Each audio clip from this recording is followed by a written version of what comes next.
Start. अध्यक्ष महोदय, आधुनिक सरकार का अधिकतर काम विज्ञान से संबद्ध होता है।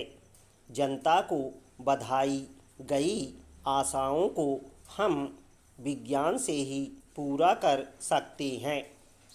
आगामी कई वर्षों तक लोग प्रगति का मापदंड बुनियादी ज़रूरतों को पूरा करने की हमारी योग्यता को मानेंगे। हमारी आर्थिक विकास की योजनाओं में कृषि वैज्ञानिक का विशेष महत्वपूर्ण स्थान है। वर्षों से सरकार प्रयत्न कर रही है कि किसान खेती के नए तरीके अपनाए। पिछले 3-4 वर्षों में ही गांव वालों ने सरकारी प्रयत्नों के मुकाबले अधिक उत्साह दिखाया है। किसानों का शहरी लोगों और उनके नए विचारों के प्रति संदेहात्मक व्यवहार समाप्त हो गया है। उन्हें विश्वास तभी हुआ जब उन्होंने नए तरीकों के परिणाम स्वयं देख लिए। हर जगह किसान रूढ़िवादी होते हैं और नई चीज़ें धीरे धीरे ही अपनाते हैं, लेकिन अगर वे एक बार बदल जाएं तो फिर परिवर्तन के प्रति उदासीन नहीं रहते। देहातों में नए प्रकार के बीज की खोज से उतनी ही सनसनी फैलती है जितनी कि अंतरिक्ष में मानव भ्रमण और हृदय प्रत्यारोपण की बात से शिक्षित वर्ग में। आजकल किसान मीलों चलकर बीज खरीदने जाते हैं। सरकार के सामने बड़ी समस्या यह है कि उनकी मांग को पूरा करने के लिए किस तरह पर्याप्त बीज और उर्वरक जुटाए जाएं। अब पहले से समय कितना बदल गया है। कभी किसान हमारी बात सुनने तक को, हमारी चीज़ देखने तक को तैयार नहीं होते थे। ग्रामीण भारत ने अपनी उदासीनता छोड़ दी है। इस परिवर्तन का श्रेय कृषि वैज्ञानिक ले सकते हैं, लेकिन उन्हें संतोष करके बैठे नहीं रहना है। एक समस्या के हल के बाद अनेक समस्याएं उठ खड़ी होती हैं।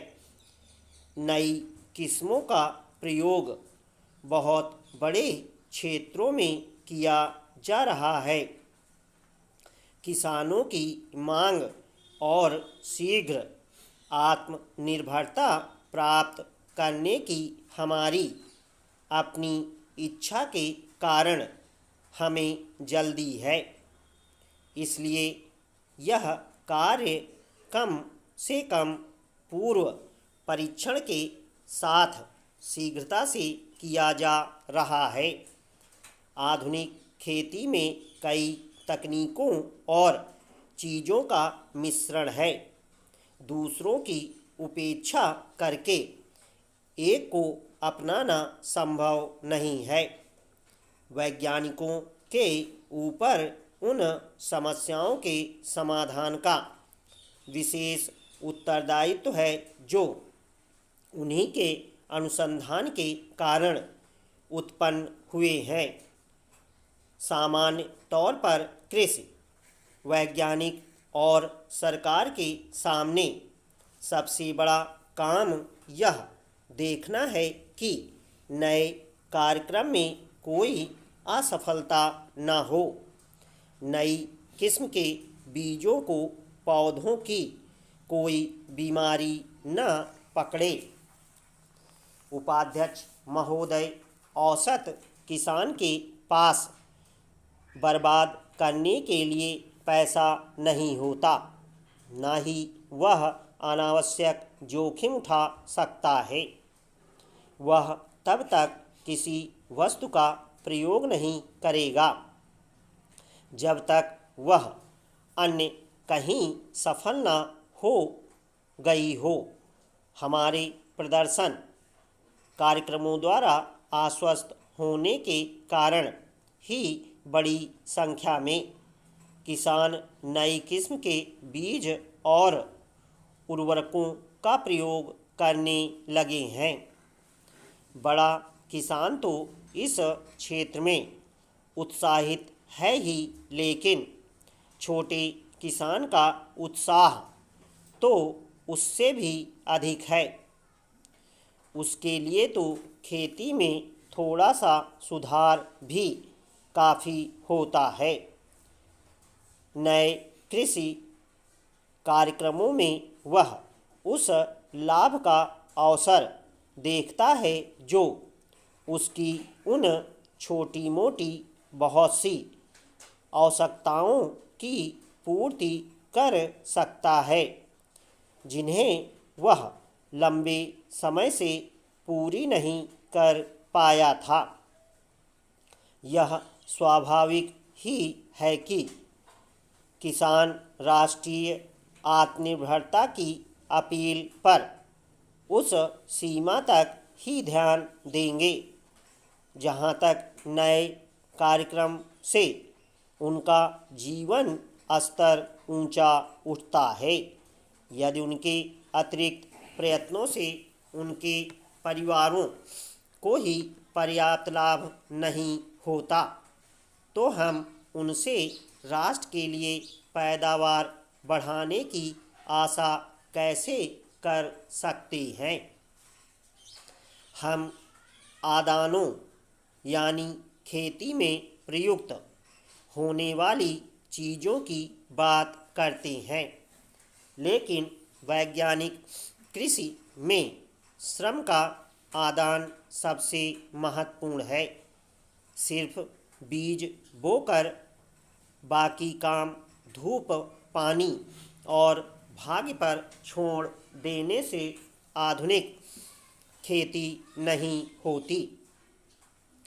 आज का किसान प्रकृति से होने वाली हानि या नुकसान को पूरा करता है, प्रकृति से लाभ उठाता है और विकास की गति तेज कर सकता है। इसके लिए किसानों को अधिक ज्ञान और प्रशिक्षण की आवश्यकता है।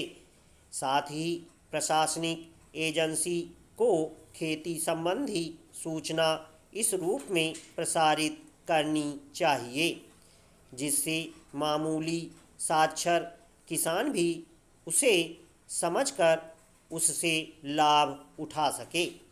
यदि गिने चुने क्षेत्रों में प्रगति होती रही तो उसका कोई स्थायी लाभ नहीं होगा। किसी एक क्षेत्र में अधिक प्रयत्न के साथ साथ अन्य क्षेत्रों में भी उसी प्रकार के अधिक प्रयत्न करने आवश्यक हैं। पानी, बीज, उर्वरक, कीटनाशक, औजार, ऋण, बिक्री और शिक्षा सभी परिवर्तन के अभिन्न भाग हैं।